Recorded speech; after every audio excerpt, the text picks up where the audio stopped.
백 교수님. 네. 백현동 로비스트로 통하는 김인섭 네. 씨에 대한 1심 선고가 오늘 내려졌습니다.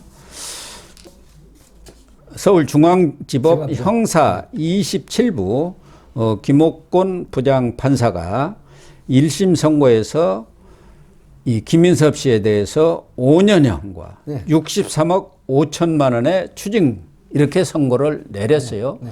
지금 5년형이라고 하면은 알선수재로서는 최고형을 내린 거죠. 네. 예. 검찰이 지난해 12월에 이 결심 공판이 있었습니다. 그래서 예. 검찰의 구형이 징역 5년에 66억 추징을 구형을 했거든요. 예. 사실 이제 그 김인섭 씨 같은 경우에는 아시아 디벨로퍼 정바울 회장 지금 구속돼 있죠. 예. 이분에게 77억을 수수를 했는데 이게 뭐냐면 2015년 9월부터 작년 3월까지 예.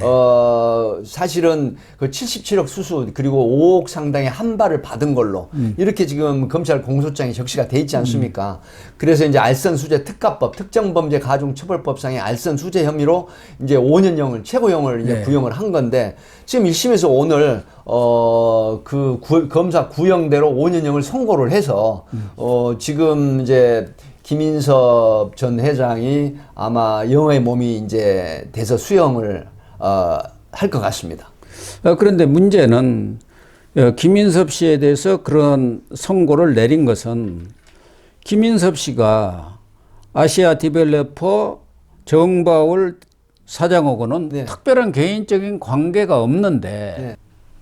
그 정바울 대표가 77억으로 돈을 줬다는 것은 김인섭 씨가 대관 업무를 통해서 그러니까 로비를 통해서 각종 인허가의 편의. 백현동 네. 사업의 각종 인허가 네. 이걸 받아냈다는 것을 인정한 거다. 네. 그러니까 김인섭 씨가 청탁을 했다는 걸 그걸 지금 유죄 취지로 본다는 유죄 취지로 본 거죠. 네.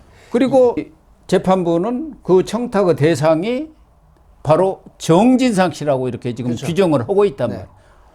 그렇다고 한다면은 결국은 이 김인섭 씨가 그런 청탁을 해서 정진상한테 했지만 그 최종 결재권자는 인허가권자는 이재명 아닙니까? 2014년 4월부터 2017년 2월까지 이재명 성남시장이 재직 기간이었지 않습니까? 이때 이제 정진상을 통한 로비를 이 김인섭 전 회장이 했다. 이렇게 되고 이제 유죄 취지로 본 건데 사실 이게 뭐냐면 그 성남 도시개발공사를 이제 배제를 했다. 백현동 사업에서. 그래서 200억 상당의 손해를 끼쳤다. 이제 이런 거거든요. 그렇게 해서 이제 이재명 대표를 지난해 10월 달에 특가법 배임 혐의로 불구속 기소를 했습니다. 그렇게 되면 1심에서 징역 검사가 구형한 대로 5년형을 선고를 1심에서 했지 않습니까? 그렇게 되면 지난해 10월에 불구속 기소한 백현동 이 혐의에 대한 배임 혐의에 대한 특가법상 이재명 대표가 유죄 취지로 선고를 받을 가능성이 굉장히 높아졌다는 분석이 있거든요. 그렇죠. 예, 그렇기 때문에 사실은 종범이나 정범의 행위 자체가 공동 정범으로 우유를 하는데 여기서 종범이라고 인정되는 사람이 약간의 혐의는 다른다고 하더라도 백현동 사업에 관련해서 유죄 취지로 선고를 받았다고 하면 이재명 대표도 작년 10월에 불구속 기소한 혐의가 유죄 취지로 어떤 법정에서 그 유죄 취지로 선고될 가능성이 굉장히 높아졌다 이렇게 볼 수가 있죠.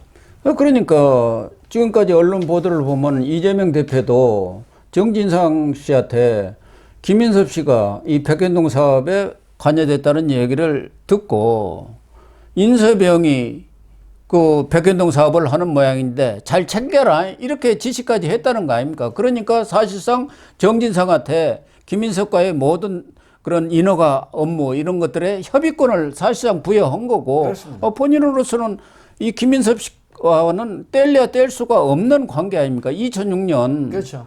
성남시장 나올 때부터 그 사람이 선대본부장을 해 도전할 때부터 그 캠프에서 도와주기도 정치적 하고. 대부 역할을 해온 거 아닙니까? 그렇습니다.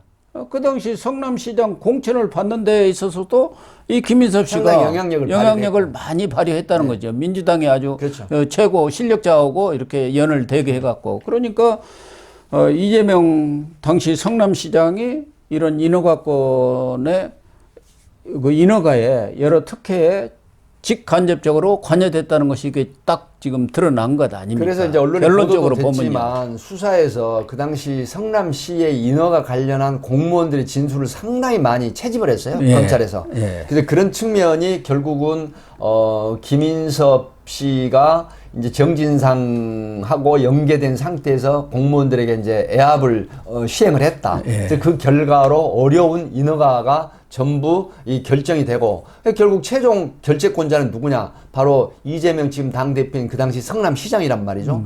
이런 부분이 결국은 이 김인섭 씨가 오늘 5년형의 선고를 1심에서 받았기 때문에 물론 항소를 바로 하겠죠. 나중에 뭐 상고를 하면 대법원까지 가는 부분이 있겠지만 그럼에도 불구하고 작년 10월에 불구속 기소된 이재명 당대표가 백현동 사건에서 종범과 이 주범의 관계라고 볼 때 유죄 취지로 선고될 가능성이 굉장히 높아지는 그런 어떤 판결이었다. 이렇게 보는 것이죠. 또 하나는 선거법 지금 재판을 네, 받고 있죠. 공익선거법. 네.